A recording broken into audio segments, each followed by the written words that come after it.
முனைவர் VPMM சங்கர் தலைமையில் முனைவர் பழனிசெல்வி சங்கர் வழிகாட்டுதலில் VP முத்தையா பிள்ளை மீனாட்சி அம்மாள் மகளிர் கல்விக் குழுமம் கிருஷ்ணன் கோவில் ஸ்ரீவில்லிபுத்தூர் VPMM பொறியியல் கல்லூரி கவுன்சிலிங் கோட் 4979 எல்லாம் நிறைந்தது மகளிர் கல்விக்கென சிறந்தது VPMM மகளிர் கல்விக் குழுமம் கிருஷ்ணன் கோவில் ஸ்ரீவில்லிபுத்தூர். தொலைபேசி இலக்கம் 0455628911 மற்றும் 045632890001.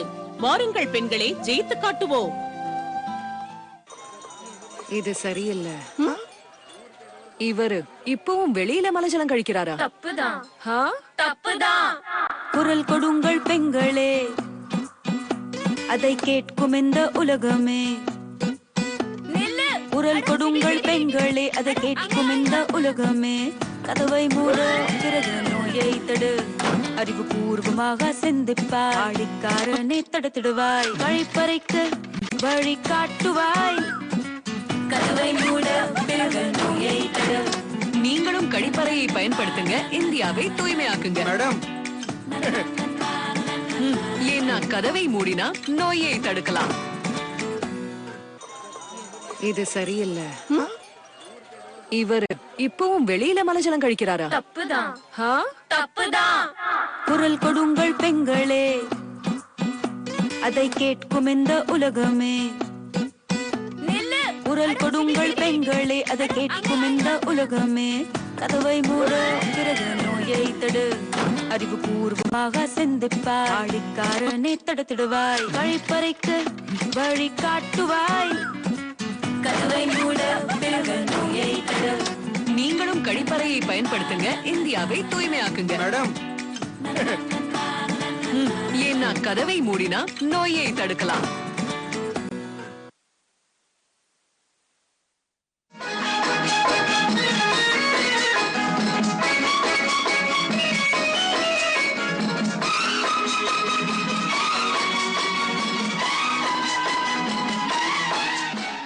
எம்ஜிஆரின் நூற்றாண்டு பெருவிழாவை காண வந்துள்ள சிறப்பு விருந்தினர்கள் மற்றும் மக்களுக்கும் பொதிகை தொலைக்காட்சியின் நேயர்கள் மற்றும் பொதிகை தொலைக்காட்சியின் நேயர்களுக்கான வணக்கத்தை முதலில் தெரிவித்துக் கொள்கிறேன்.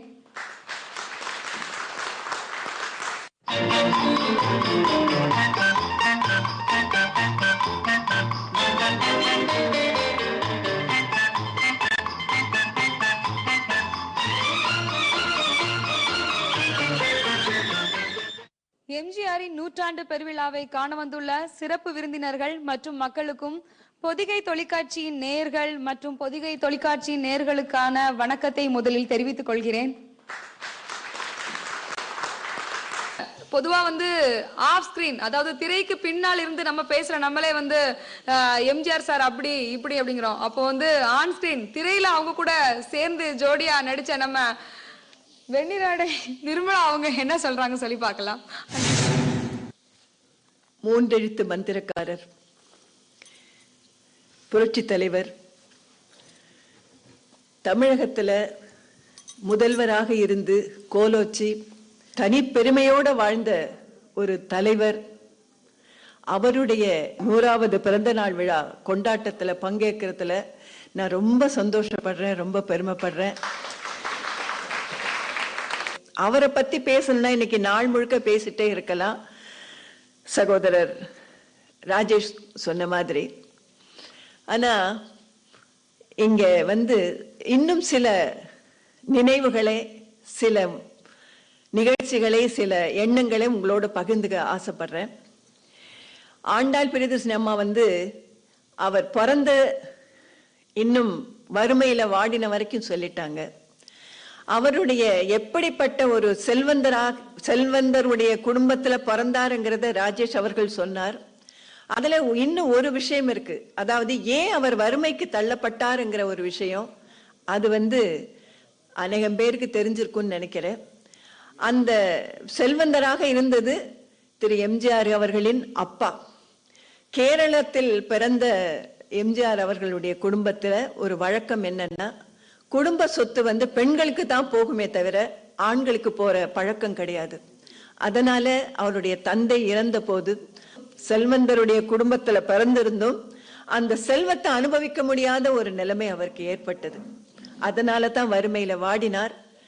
சாதாரணமா சொல்லுவாங்க, தீயிலிட்டால் பொன் தான் பரிசுத்தமாக அது பியூரிஃபை ஆகி வரும் அப்படின்ட்டு. இதே காஞ்ச புல்லு தீயில பட்டாக்க கரியா போகும். அந்த மாதிரி அந்த வறுமை கஷ்டம் அத்தனையும் அவரை எப்படி ஒரு முதல் தரமான ஒரு மனிதராக மாற்றி தமிழகத்தினுடைய முதன்மை வாய்ந்த ஒரு முதல்வராக அவர் திகழ வச்சிருக்கு. அவரை எந்த அளவுக்கு அவருடைய உயர்ந்த குணத்தை அவருக்கு கொடுத்திருக்குன்னா அந்த கஷ்டம்தான் அவருக்கு அந்த மாதிரி பாடம் சொல்லி கொடுத்திருக்குன்னு அவரே சொல்லுவார். ஏன்னா அவர் பெரிய படிப்பெல்லாம் படிச்சதில்லை, பெரிய கல்லூரிக்கோ இல்ல பள்ளிக்கோ சென்றதும் இல்லை. இருந்தாலும் கூட அவருக்கு அத்தனை நல்ல குணமும் இருந்ததுன்னா அது அத்தனையும் அவருடைய அனுபவத்தால அவர் கத்துக்கிட்டதுன்னு தான் அவர் சொல்லுவார்.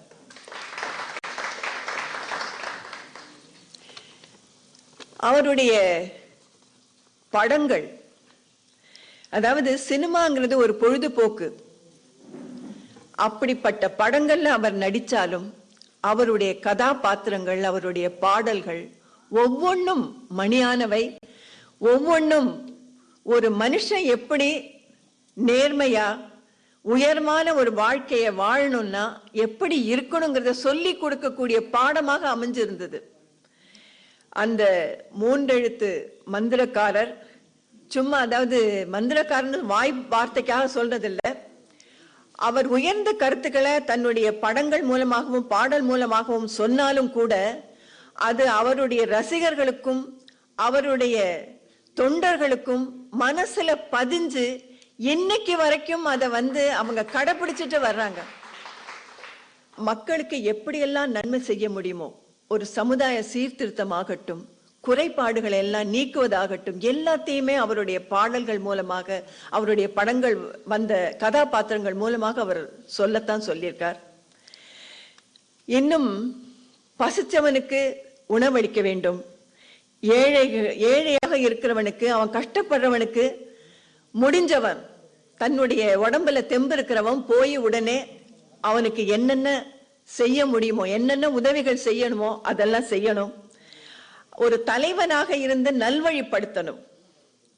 இதெல்லாம் அவர் கதாபாத்திரமாக நடிச்சான்னு மட்டும் சொல்ல முடியாது, அப்படியே வாழ்ந்து காட்டினார். அவர் அப்படி வாழ்ந்து காட்டினதுனால தான் இன்னைக்கு வரைக்கும் அவர் நம்முடைய மனசுல தெய்வமாக வாழ்ந்துட்டு இருக்கார்.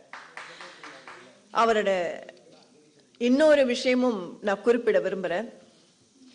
அவர் செட்டுக்கு வர்றதே சாதாரணமா ஒரு தொய்வோடையோ களைப்போடோ அவர் பார்த்ததே கிடையாது. அவருடைய நடிச்ச பாட்டுல மட்டும் இல்ல, அவர் செட்டுக்கு வர்றச்சே, ஸ்டுடியோக்கு வர்றச்சே, உள்ள நுழையிறச்சே ஓட்டமும் நடையுமா வருவார். ஒரு குதிச்சு ஒரு சின்ன ஓட்டத்தோட சுறுசுறுப்பா இருப்பார். அதே மாதிரி சினிமாவில் நடிக்கிறப்ப எங்களுக்கெல்லாம் ஒரு பழக்கம் இருந்தது. ஒரு சேர் இருக்கும், அதை அட்ஜஸ்ட் பண்ணா ஈஸி சேரா போயிடும், கொஞ்சம் சாஞ்சுக்கலாம், படுத்துக்கலாம் அப்படின்னு. முதல்ல அதை பார்த்த உடனே அவருக்கு பிடிக்காதது, அந்த சேரை கொண்டு போய் வெளியில போடு அப்படின்னு சொல்லுவார். இதே நீ ஒரு ஆபீஸ்ல போய் வேலை செய்யறச்ச சாஞ்சிட்டு படுத்துட்டு வேலை செய்வியா? தொழில்ல அக்கறை வேணும், தொழிலுக்கு மரியாதை வேணும், தொழில்ல பக்தி வேணும், நேரா நிமிர்ந்து உட்கார்ந்து வேலை செய்யுங்க அப்படின்னு சொல்லுவார். இந்த மாதிரி ஒவ்வொரு விஷயத்திலையும் அவரை மாதிரி சொல்லி கொடுக்கறதுக்கோ, அதாவது தன்னுடைய பாடல்களை பாருங்க, இல்ல தன்னுடைய படத்துல வந்த காட்சிகள்ல வர வசனங்களை பாருங்க, ஒரு முறை 2 முறை சொல்லல, 1000 முறை பொதுமக்களுடைய மனசுல ஆழ பதியணும். அந்த மாதிரி ஒவ்வொரு அவருடைய நினைவுகளையும் அவருடைய எண்ணங்களையும் அவர் மனசுல பதிகிற மாதிரி சொல்லிட்டு போனார். இளைஞர்களுக்கு ஒரு இன்ஸ்பிரேஷன். அவருடைய பாட்டை கேட்கிறப்போ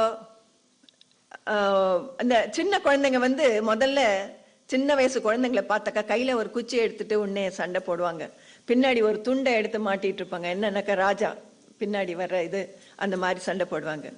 அதே இளைஞர்களுக்கு ஒரு இன்ஸ்பிரேஷன். யாராவது ஏதாவது கஷ்டப்படுறாங்கன்னா, மூட்டை தூக்குறவங்க தூக்க முடியாம கஷ்டப்படுறாங்கன்னு இவர் போய் தூக்கி கொடுக்குற மாதிரி படத்துல நடிச்சிருப்பார்.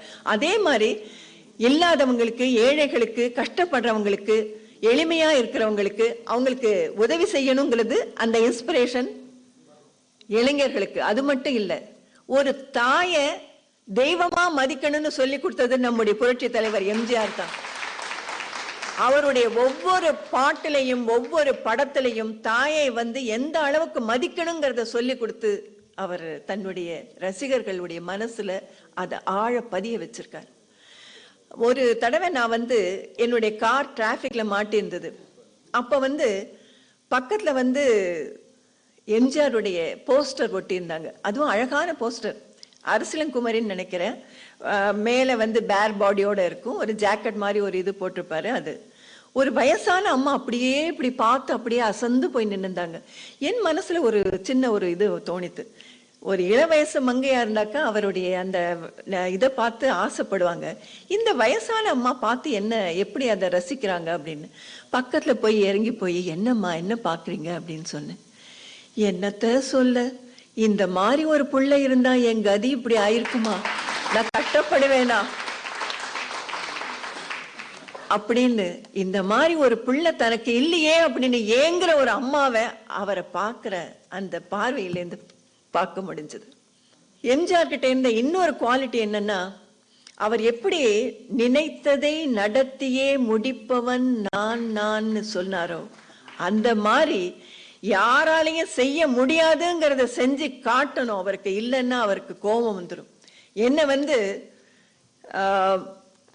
பாரதியார் சென்டினரியர், பாரதியார் நூற்றாண்டு விழாவும் போது பாரதியாருடைய பாட்டுக்கள் எல்லாம் வச்சு ஒரு நாட்டிய நாடகம் பண்ணு. அது வந்து இந்த கவர்மெண்ட் ப்ரோக்ராம் பண்றதுக்கு கவர்மெண்ட் கூட்டம், அதாவது அரசு பொது நிகழ்ச்சினாக்கா பல தரப்பட்டவங்களும் வருவாங்க. இதே ஒரு சபா ப்ரோக்ராம்னாக்கா அந்த பாட்டுகளை வச்சு பரதநாட்டியத்துல வச்சு ஏதோ பண்ணிடலாம். ஆனா இவர் இந்த மாதிரி சொல்லிட்டாரு, அவர்கிட்ட போய் முடியாதுன்னு சொல்ல முடியாது. சொன்னா உடனே அவர் கோபம் வந்துடும். என்ன பண்றதுன்னு யோசனை பண்ணேன். எனக்கு அப்ப பாரதியாரை பத்தி தெரிஞ்சிருந்ததெல்லாம், அவர் வந்து நாட்டுப்பற்று பாடல்கள் பாடியிருக்கார், சுதந்திரத்தை பற்றி பாடியிருக்கார், கண்ணம்மான்னு சொல்லிட்டு அந்த சின்னஞ்சிறிய கிளை கண்ணம்மா அந்த மாதிரி பாட்டுகள் பாடியிருக்கார். அவ்வளவுதான் எனக்கு தெரியும். இப்படி இவர் சொல்லிட்டாரே, இவர்கிட்ட வந்து நம்ம ஒன்னும் சொல்ல முடியாது, என்ன செய்யறதுன்னு சொல்லிட்டு அந்த பாரதியார் புக்கை படிக்க ஆரம்பிச்சா அள்ள அள்ள குறையாத செல்வங்களா ஒவ்வொரு எல்லா சப்ஜெக்டை பத்தியும் எவ்வளவு பாட்டுகள். அதை வச்சுதான் பாரதி கண்ணம்மாங்கிற ஒரு நாட்டிய நாடகத்தை பண்ணினேன். அது வந்து எல்லாராலையும் புகழப்பட்டு 150 நிகழ்ச்சிகளுக்கு மேல செஞ்ச கவர்மெண்ட் ப்ரோக்ராம் மட்டும் இல்ல, அப்பார்ட் ஃப்ரம் கவர்மெண்ட் ப்ரோக்ராம் எல்லா விதமான ப்ரோக்ராமும் செய்ய முடிஞ்சது. அந்த மோட்டிவேஷன் கொடுத்தது திரு எம்ஜிஆர் அவர்கள் தான். அன்னைக்கு நான் முடியாதுன்னு சொல்லியிருந்தேன்னாக்கா அந்த எனக்கு பெருமை எனக்கு கிடைச்சிருக்காது. அதே மாதிரி அவர் எடுத்துக்கங்க, இந்த எக்ஸ்போ 70ங்கிற அந்த ஜப்பான்ல நடந்த அந்த எக்ஸிபிஷன்ல ஷூட்டிங் நடத்த போறேன் அப்படின்னு சொன்னார், உலகம் சுற்றும் வாலிபன். அப்ப எல்லாரும் என்ன சொன்னாங்க, தமிழ் படத்தை ஜப்பான்ல போய் அந்த கூட்டத்துல போய் இவர் எடுத்துட்டு வர போறாரா அப்படின்னு சொன்னாங்க. ஆனா வெற்றிகரமாக எடுத்துட்டு வந்து அது எவ்வளவு பெரிய ஒரு வெற்றி அடைஞ்சு அந்த வெற்றி படமா அமைச்சு காட்டினார். அதாவது முடியாதுங்கிறத முடிச்சு காட்டுறதுதான், சாதனை படைக்கிறது தான் எம்ஜிஆர். அது மட்டும் இல்ல, புரூக்லின் ஹாஸ்பிட்டல்ல அமெரிக்காவில படுத்துக்கிட்டு தமிழ்நாட்டுல தேர்தல்ல நின்னு ஜெயிச்சு காட்டின ஒரே தலைவர், உலகத்திலேயே ஒரே தலைவர் எம்ஜிஆரா தான் இருக்க முடியும். உங்க அனைவரோட என்னுடைய சின்ன ஒரு நினைவுகளை பகிர்ந்துக்கிறதுக்கு ஒரு சந்தர்ப்பம் இது கொடுத்த எல்லாருக்கும் என்னுடைய நன்றியை தெரிவிச்சுக்கிறேன். நன்றி, வணக்கம். அடுத்தபடியாக இன்று சிறப்பு விருந்தினர்களா வந்திருக்கும் அனைவருக்கும் வந்து அன்பு பரிசு வழங்கப்படுகிறது நமது பொதிகை தொலைக்காட்சியின் சார்பாக.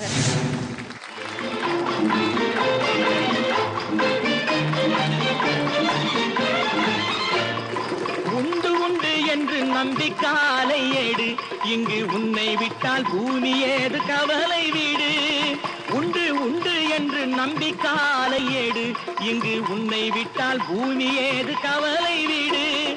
ரெண்டில் ஒன்று பார்ப்பதற்கு தோளை நிமிர்த்து, ரெண்டில் ஒன்று பார்ப்பதற்கு தோளை நிமிர்த்து, அதில் நீதி உன்னை தேடி வரும் மாலை தொடுத்து.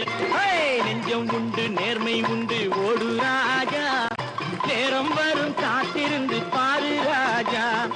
அஞ்சி அஞ்சி வாழ்ந்தது போதும் ராஜா, நீ ஆற்று வெள்ளம் போல் எழுந்து ஓடு ராஜா. நெஞ்சம் உண்டு நேர்மை உண்டு ஓடு ராஜா, நேரம் வரும் காத்திருந்து பாரு ராஜா. அடுத்தபடியாக பொதிகை தொலைக்காட்சியின் துணை தலைமை இயக்குனர் திரு எம் ஆனந்தன் சிறப்புரையாற்றுவார். எம்ஜிஆர் அவர்களின் நூற்றாண்டு விழா இந்த வருடம் முழுவதும் தமிழகம் முழுவதும் உலகம் முழுவதும் கொண்டாடப்படும் இந்த வேளையில் பொதிகை தொலைக்காட்சியின் சார்பாகவும் எம்ஜிஆர் 100 என்ற ஒரு நிகழ்ச்சியின் ஏற்பாடு செய்திருக்கிறோம். அதனுடைய தொடக்க விழாவுக்கு வந்திருக்கும் அனைத்து சிறப்பு அழைப்பாளர்களையும் எங்களுடைய அழைப்பினை ஏற்று வந்துள்ள பொதிகை நேயர்களுக்கும் வாழ்த்துக்களை தெரிவித்துக் கொள்கிறேன். அதாவது இந்த படப்பிடிப்பு தளத்திற்கு ஒரு பெருமை உண்டு. அதாவது இயல், இசை, நாடகம் என்று எல்லா துறைகளிலும் முத்திரை பதித்த வித்தகர்கள் இந்த படப்பிடிப்பு தளத்திற்கு வந்து நிகழ்ச்சிகள் செய்த பெருமை உண்டு. அது எம்எஸ்வியா இருந்தாலும் சரி, டிஎம்எஸ் ஐயாவாக இருந்தாலும் சரி, அரசியல் தலைவர்கள் அனைவருமே இங்கே வந்து நிகழ்ச்சிகள் கொடுத்திருக்கிறார்கள். எம்ஜிஆர் அவர்களும் மே 1980 சரியாக சொல்ல வேண்டும் என்றால் 11th May 1980 அவரும் வந்து இந்த படப்பிடிப்பு அரங்கில் கலந்து கொண்டு ஒரு நிகழ்ச்சியை வழங்கியிருக்கிறார்கள். எங்களுடைய விருந்தினர் பதிவேட்டில் அவருடைய கையொப்பத்துடன் அவருடைய குறிப்புகளும் இருக்கின்றன. அவருடைய இந்த நிலையத்தை பற்றி எழுதியிருக்கிறார். அது எங்களுக்கெல்லாம் கிடைத்த பெருமை. நிறைய தலைவர்கள், நிறைய கலைஞர்கள் அவங்கெல்லாம் வந்து அந்த விருந்தினர் ரெஜிஸ்டரில் வந்து என்ட்ரி கொடுத்துருக்காங்க. அது வேற எந்த தொலைக்காட்சிக்கும் இல்லாத பெருமை பொதிகைக்கு உண்டு. அவ்வளவு ஒரு சிறப்பு வாய்ந்த படப்பிடிப்பு தளத்தில் எம்ஜிஆர் 100 அவர்களுடைய நிகழ்ச்சியினுடைய தொடக்க விழா நடப்பது ஒரு இன்னும் சால பொருத்தம். அவர் நம்மிடையே மறைந்து 4 நூற்றாண்டுகளுக்கு மேலாக 30 வருஷம் ஆகிவிட்டது. ஆனால் இன்றும் சாமானியர்கள் அவருடைய பிறந்த நாளாக இருந்தாலும் சரி, நினைவு நாளாக இருந்தாலும் சரி, ஒவ்வொரு தெருவிலும் ஒவ்வொரு நிலையத்திலும் அவருடைய படத்தை வைத்து ஒரு தேங்காய் பழம் ஊதுபத்தி வைத்து அவருக்கு மாலை ஏற்று வைத்து அவருடைய கொள்கை பாடல்கள், தத்துவ பாடல்களை காலை முதல் இரவு வரை மறக்காமல் இன்னும் நிறைய உற்சாகத்துடன் அதை தொடர்ந்து செய்து வருகிறார்கள். அதாவது எந்த எதிர்பார்ப்பும் இல்லாமல் அந்த அரசியல் கட்சி மட்டும்தான் செய்யணும் இல்லை, அவங்களா வந்து ஒரு சுய முயற்சியில் அதை வந்து இன்னைக்கு வரைக்கும் செஞ்சுக்கிட்டு இருக்காங்க. அந்த அளவுக்கு ஒரு சாமானிய மனிதர்களின் ஆதரவை பெற்றவர். அதுக்கு ஒரு சிறிய நிகழ்ச்சி, ஏன்னா பல்வேறு பத்திரிகைகளை நம்ம அந்த துணுக்கு செய்திகள்லாம் நம்ம படிக்கிறோம். சாமானிய மனிதர்கள் அவர் மேல எந்த அளவுக்கு நம்பிக்கை வச்சிருக்காங்கிறது வந்து ஒரு பத்திரிகையில நிறைய நாளுக்கு முன்னாடி நான் படிச்ச செய்தி. அதாவது இதே சென்னையில ஏதோ ஒரு இடத்துல வந்து ஒரு ரசிகர் வந்து ஒரு சின்ன பெட்டி கடை வச்சு நடத்திட்டு வர்றாப்புல. அவருக்கு லோக்கல் தாதாஸ் மூலமாக ஒரு சின்ன நெருக்கடிகள் வருகிறது. அது நிதமும் வந்து அவங்ககிட்ட வந்து பணம் பறிக்கிறது, அந்த மாதிரி ஒரு தொந்தரவுகள் கொடுத்து வரும் நேரத்தில் அவர் பொறுக்க முடியாம எம்ஜிஆர் அவர்களுக்கு ஒரு ஜஸ்ட் போஸ்ட் கார்டில் வந்து ஒரு லெட்டர் எழுதி அனுப்புறாப்புல, இந்த மாதிரி எனக்கு ப்ராப்ளம் இருக்குன்னு சொல்லி. எம்ஜிஆர் அவர்கள் என்ன பண்றாரு, அவருடைய மெய்க்காவலர்கள், உதவியாளர்களை கூப்பிட்டு அது என்ன ப்ராப்ளம் என்னான்னு சர்வே பண்ணிட்டு தான் வர சொன்னாப்புல. இந்த மாதிரி நெதம் வந்து ப்ராப்ளம் செய்கிறாங்க ஐயா அப்படின்னு சொல்லியிருக்காப்புல. அடுத்த சில நாள்ல என்ன பண்ணாரு, அவரு ஜஸ்ட் அந்த பக்கம் கிராஸ் பண்ற மாதிரி போயிட்டு அந்த பெட்டிக்கடை முன்னாடி நிப்பாட்டுன்னு சொல்லி அதுக்கு போயிட்டு, என்ன முத்து நல்லா இருக்கீங்களா, என்ன மறந்துட்டீங்க, இது வரைக்கும் நான் எதுவும் எல்லா வீட்டுல எல்லாம் நல்லா இருக்காங்களா, அந்த மாதிரி எல்லாம் ஒரு விவரம் அவர்கிட்ட கேட்ட உடனே அவருக்கே விலவெழுத்து போயிடுச்சு.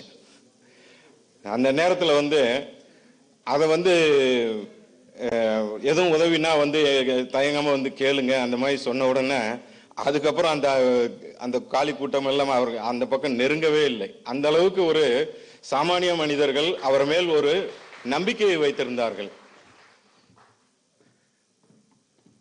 அவருடைய திரைப்படங்கள் இன்றளவுக்கும் கூட நாமெல்லாம் வந்து சின்ன வயசுல எம்ஜிஆர் சண்டை போட்டு எம்ஜிஆர் மாதிரி பஃப் வச்சு வளர்ந்தவங்க தான்.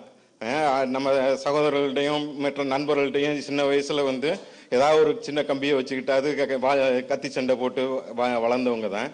ஆனாலும் இன்னைக்கு அவருடைய திரைப்படங்கள் 1000ல் ஒருவனா இருந்தாலும் சரி, படகோட்டியா இருந்தாலும் சரி, டிஜிட்டல் முறையில் மெருகேற்றப்பட்டு இன்னைக்கு ரிலீஸ் பண்ணாலுமே ஒரு ஹவுஸ்ஃபுல். ரஜினி படம், அஜித் படத்துக்கு மாதிரி ஒரு அந்த அளவுக்கு ஒரு வரவேற்பு இருக்குங்கிறது வந்து இன்னைக்கு நம்மளால் அதுதான் எம்ஜிஆர் என்ற மூன்றெழுத்தின் மந்திரம், அதனோட காந்த சக்தி என்று கூட சொல்லலாம். இளைய தலைமுறைகள் இன்றைய சிறுவர்களுக்கும் கூட அந்த ஒரு ஈடுபாடு ஈர்ப்பு இருக்கிறது என்றால் அதில் ஏதோ ஒரு காந்த சக்தி இருக்கிறது என்பதை நாம் அனைவருமே ஒத்துக்கொள்ளத்தான் வேண்டும். அந்த அளவுக்கு அவர் சிறந்த அரசியல்வாதியா இருக்கலாம், சிறந்த முதலமைச்சராக இருந்திருக்கலாம், சிறந்த நடிகராக இருந்திருக்கலாம். ஆனா அதெல்லாம் தாண்டி ஒரு சிறந்த கொடைவல்லர். அது எல்லாருமே அக்செப்ட் பண்ணிக்கிற வேண்டிய, எல்லாரும் ஒவ்வொரு மேடையிலையும் அவங்க பிரபலங்கள் அவங்க பத்திரிகைகளை பகிர்ந்து கொள்ளக்கூடிய செய்தி. ராமாபுரம் தோட்டத்துக்கு யார் போனாலும் சாப்பிடாம திரும்பினதில்லை. அந்த மாதிரி ஒரு உபசரிப்பு. ராஜேஷ் அவர்கள் சொன்னது மாதிரியும் அவர் சிறந்த கொடைவல்லல். அவர் செய்த உதவி 8ஆம் வள்ளலாக இன்று வரை அறியப்படுபவர். அதுதான் அவருக்குரிய சிறப்பு. சிறந்த மனிதாபிமானி. அந்த அளவுக்கு, ஏன்னா இந்த எம்ஜிஆர் 100 நிகழ்ச்சிகள் மூலமாக பல்வேறு பிரபலங்களும் மற்ற புதிய நேயர்களே பங்கு கொள்ளக்கூடும் இசை நிகழ்ச்சிகளும், கருத்தரங்கு, பட்டிமன்றம் என்று பல்வேறு நிகழ்ச்சிகள் இனி வரும் வாரங்களில் நிறைய தகவல்கள் புதிய நேயர்களுக்கு சென்றடைய இருக்கிறது. இந்த நிகழ்ச்சி மென்மேலும் புதிய நேயர்களுடைய மிகுந்த வரவேற்பை பெற்று நல்ல நிகழ்ச்சியாக அமையும் என்பதில் சந்தேகமில்லை. உங்கள் அனைவருக்கும் என்னுடைய நன்றியை தெரிவித்துக் கொள்கிறேன். வணக்கம். அடுத்தபடியாக அனுகிரகா சிபிஎஸ்இ ஸ்கூல் தலைவர் திருமதி சோபா அவர்களை மேடை கலைக்கிறேன். எம்ஜிஆர் படங்களில் குழந்தைகளுக்கு நிறைய முக்கியத்துவம் கொடுக்கப்பட்டது. இன்றைய காலகட்டங்களில் அந்த மாதிரியான படங்களை நாம் பார்ப்பது அரிது. அதுவும் குழந்தைகள் எப்படி வளர்க்கப்பட வேண்டும். இன்று பார்த்தால் பெற்றோர்கள் மற்றவர்கள் அனைவரும் குழந்தைகள் நல்ல மதிப்பெண்கள் பெற வேண்டும் என்பதை மட்டுமே குறிக்கோளாக இருக்கின்றனர்.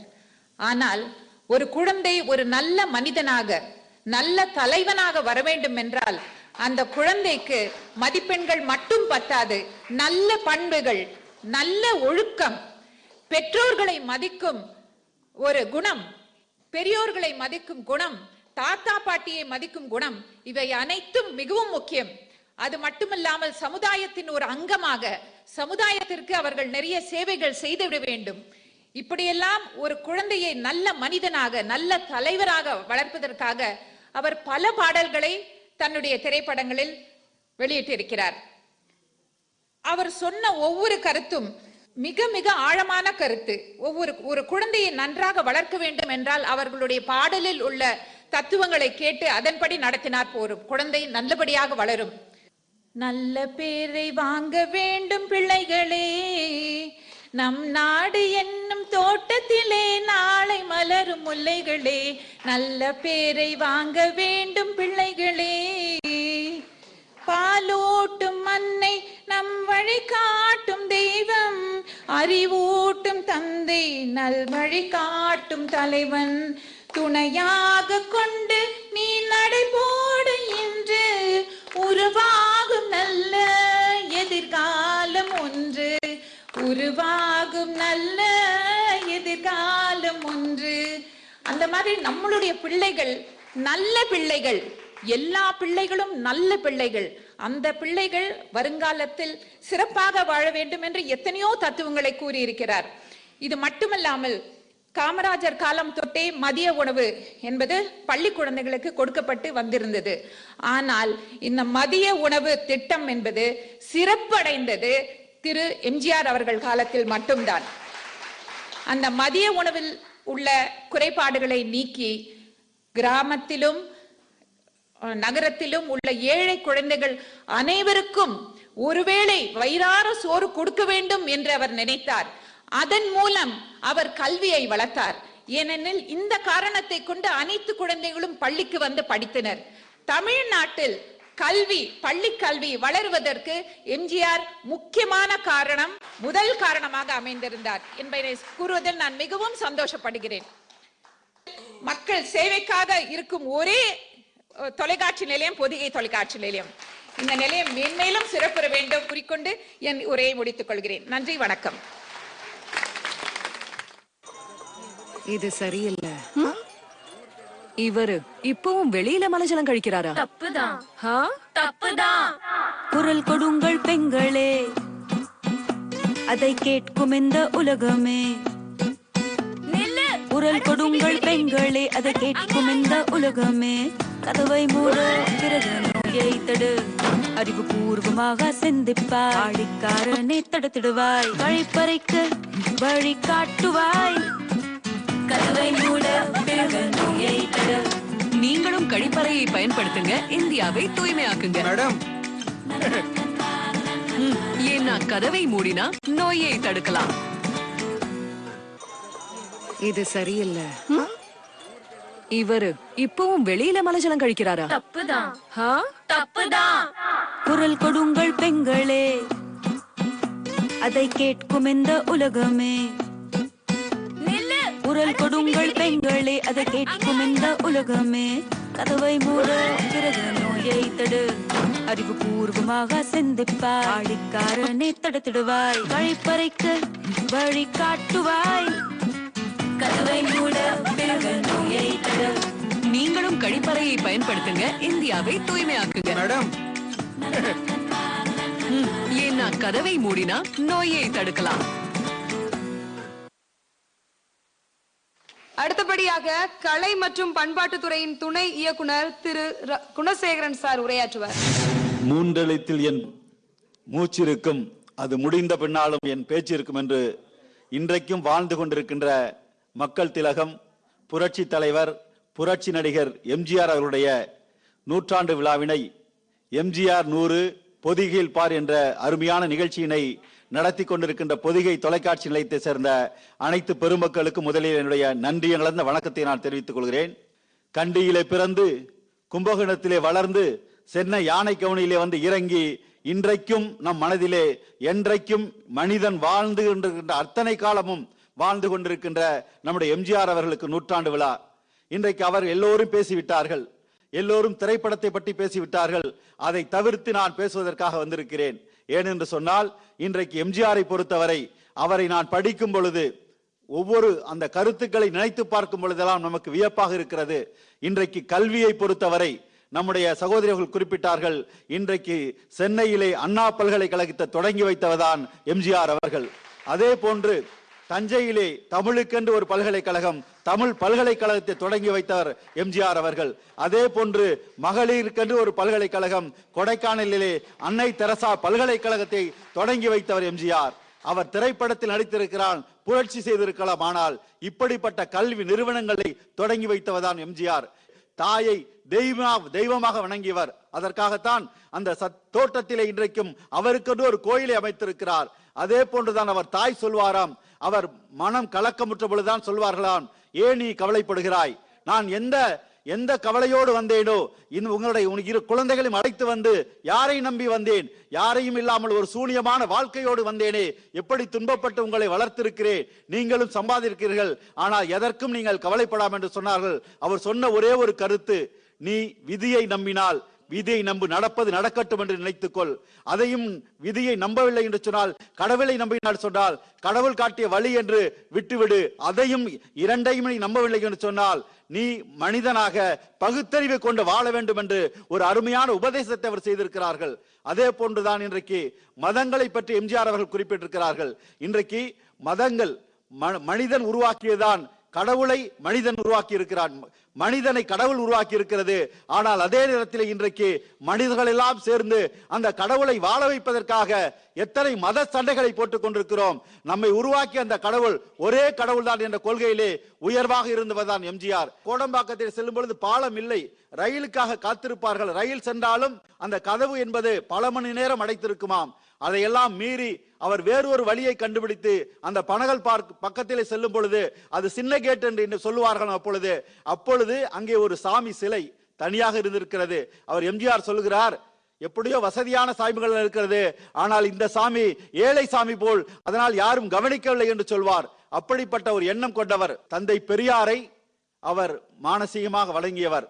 அதற்காக அவர் அதை மீறி பெரியார் கொள்கையிலிருந்து மாறுபட்டு மூகாம்பிகை கோயிலுக்கு சென்றாலும் பெரியார் சொன்ன இடஒதுக்கீடு கொள்கையை ஒரு சட்டமாக்கியவர் எம்ஜிஆர் அவர்கள்.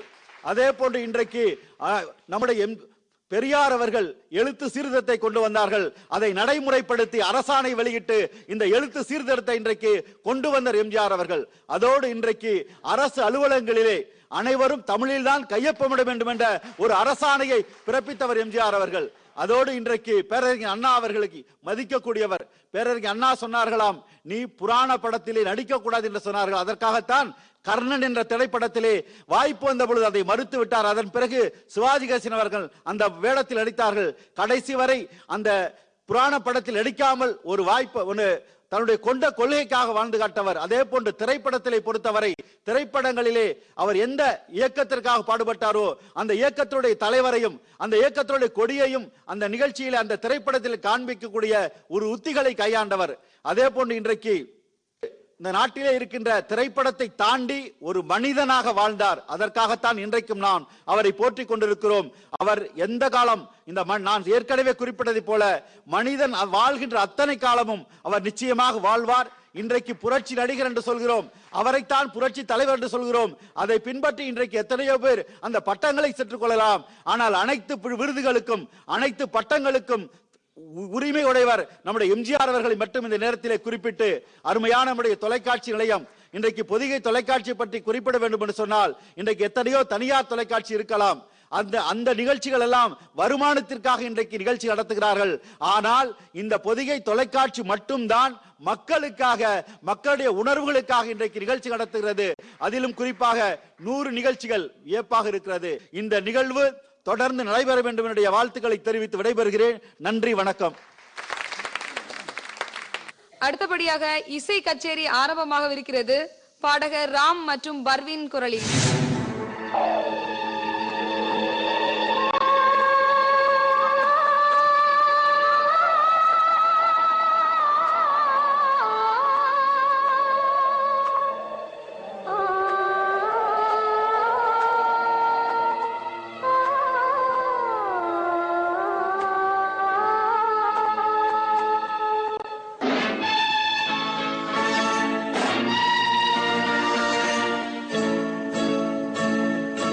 நினைத்தேன் வந்தாய் 100 வயது, கேட்டேன் தந்தாய் ஆசை மனது.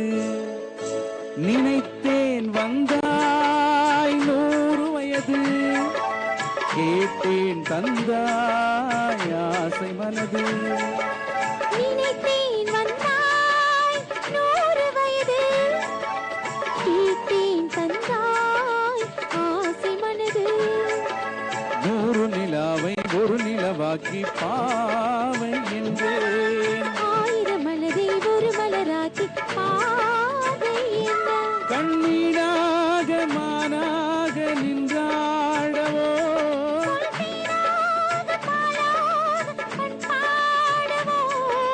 மாலை நேரம் வந்துறவாடவோ, மாலை நேரம் வந்துறவாடவோ.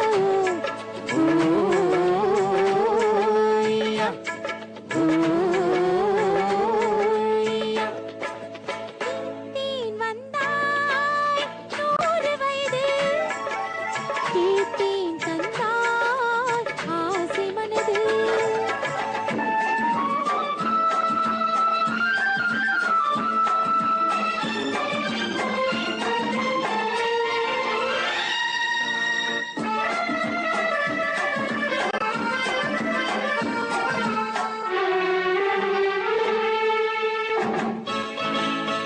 நீலை கண்ணாடி கண்ணம் கண்டு ஆஹா, மலர் கல்லூரும் கிண்ணம் என்று ஓஹோ, அது சிந்தாமல் கொள்ளாமல் பக்கம் வா, அன்பு தேனோடை பாய்கின்ற சொர்க்கம் வா, அது சிந்தாமல் கொள்ளாமல் பக்கம் வா, அன்பு தேனோடை பாய்கின்ற சொர்க்கம் வா.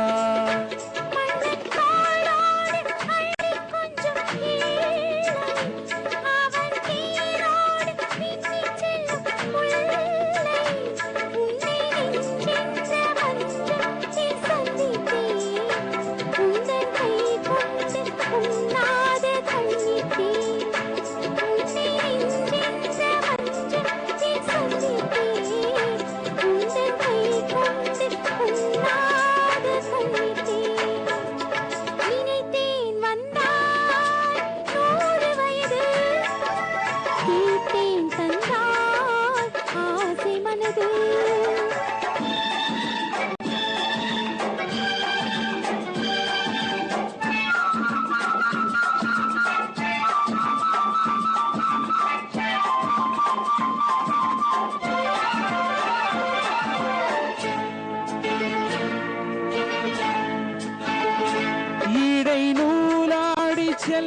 எல்லாம் அதை மேலாடை மூடிக்கொள்ளவோ சின்ன பூமேனி காணாத கண்ணென்ன சொல்லி தீராத இன்பங்கள் என்னென்ன சின்ன பூமேனி காணாத கண்ணென்ன சொல்லி தீராத இன்பங்கள் என்னென்ன ஓய்யா,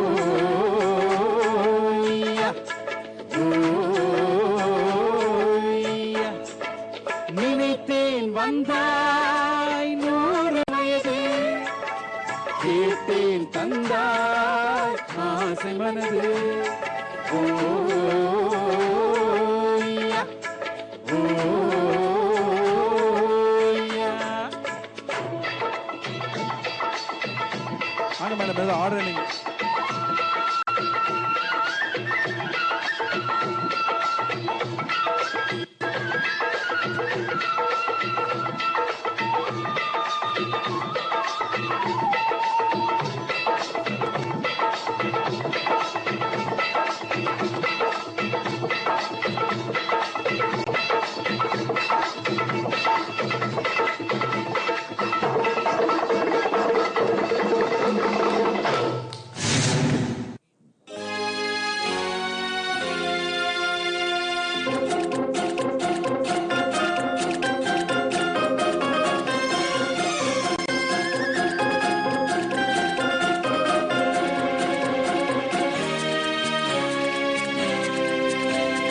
கொடுத்ததெல்லாம் கொடுத்தான் அவன் யாருக்காக கொடுத்தான் ஒருத்தருக்கா கொடுத்தான் இல்லை ஊருக்காக கொடுத்தான் கொடுத்ததெல்லாம் கொடுத்தான் அவன் யாருக்காக கொடுத்தான் ஒருத்தருக்கா கொடுத்தான் இல்லை ஊருக்காக கொடுத்தான் ஒருத்தருக்கா கொடுத்தான் இல்லை ஊருக்காக கொடுத்தான்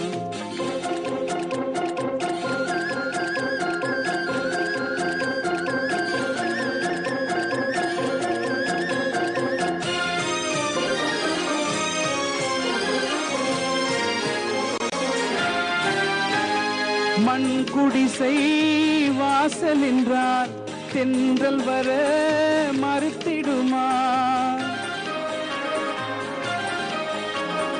மண் குடிசை வாசல் என்றால் தென்றல் வர மறுத்திடுமா மாலை நிலா ஏழை என்றால் வெளிச்சம் தர மறுத்திடுமா உனக்காக ஒன்று எனக்காக ஒன்று ஒருபோதும் தெய்வம் கொடுத்ததில்லை கொடுத்ததெல்லாம் கொடுத்தான் அவன் யாருக்காக கொடுத்தான் ஒருத்தருக்கா கொடுத்தான் இல்லை ஊருக்காக கொடுத்தான்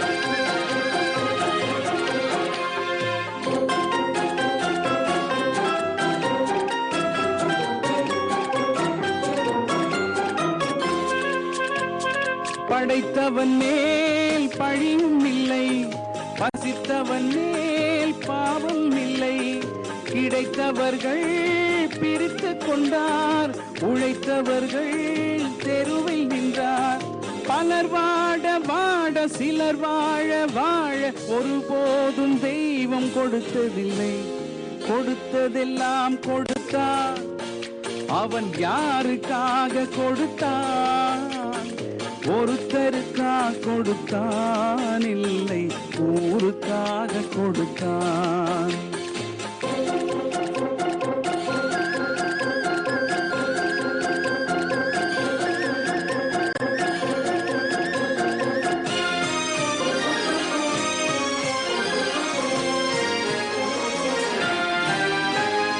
இல்லை என்போர் இருக்கையிலே இருப்பவர்கள் இல்லை என்பார் இல்லை இல்லை என்போர் இருக்கையிலே இருப்பவர்கள் இல்லை என்பார். மடி நிறைய பொருள் இருக்கும், மனம் நிறைய இருள் இருக்கும். எது வந்த போதும் பொதுவென்று வைத்து வாழ்கின்ற பேரை வாழ்த்திடுவோம். கொடுத்ததெல்லாம் கொடுத்தான், அவன் யாருக்காக கொடுத்தான்? ஒருத்தருக்கா கொடுத்தான், இல்லை ஊருக்காக கொடுத்தான்.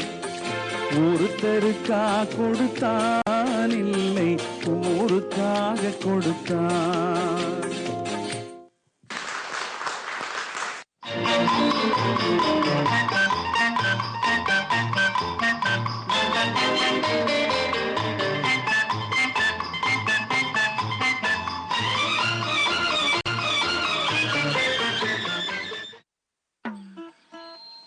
வயக்காட்டுல மரத்துக்கு கீழே குளக்கரையில செடிக்கு பின்ன மலஜலம் நீ கழிக்கிறாய். கழிப்பறையில கொடுக்கிற தொல்லை பாராவுது பார சுத்தம் 4 பக்கமும். அதனாலதான் பாஸ் ஷட் தி டோர். அப்படின்னா கதவை மூடு கண்ணா, கதவை மூடு, கதவை மூடு, பிறகு நோயை தேடு.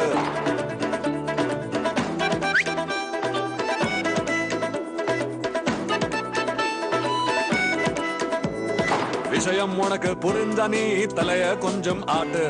மலஜலம் கழிக்கணும் என்றால் தாழ்பாலை நீ பூட்டு. கழிப்பறையை பயன்படுத்துங்க, இந்தியாவை தூய்மையாக்குங்க. இது சரியில்லை. இவரு இப்பவும் வெளியில மலஜலம் கழிக்கிறாரா? தப்புதான். குரல் கொடுங்கள் பெண்களே, அதை கேட்கும் இந்த உலகமே. குரல் கொடுங்கள் பெண்களே, அதை கேட்கும் இந்த உலகமே. கதவை மூட, பிறகு நோயை தடு. அறிவுபூர்வமாக சிந்திப்பாய். ஆடிக்காரனை தடுத்திடுவாய். கழிப்பறைக்கு வழி காட்டுவாய். கதவை மூட, பிறகு நோயை தடு. நீங்களும் கழிப்பறையை பயன்படுத்துங்க, இந்தியாவை தூய்மையாக்குங்க. மேடம், ஏன்னா கதவை மூடினா நோயை தடுக்கலாம். முனைவர் VPMM சங்கர் தலைமையில் முனைவர் பழனிச்செல்வி சங்கர் வழிகாட்டுதலில் VP முத்தையா பிள்ளை மீனாட்சி அம்மாள் மகளிர் கல்விக் குழுமம் கிருஷ்ணன் கோவில் ஸ்ரீவில்லிபுத்தூர் VPMM ஆர்க்கிடெக்சரல் கல்லூரி கவுன்சிலிங் கோட் 4679 எல்லாம் நிறைந்தது மகளிர் கல்விக்கென சிறந்தது. VPMM மகளிர் கல்விக் குழுமம் கிருஷ்ணன் கோவில் ஸ்ரீவில்லிபுத்தூர். தொலைபேசி இலக்கம் 0456328911 மற்றும் 045632890001. வாருங்கள் பெண்களே, ஜெயித்து காட்டுவோம்.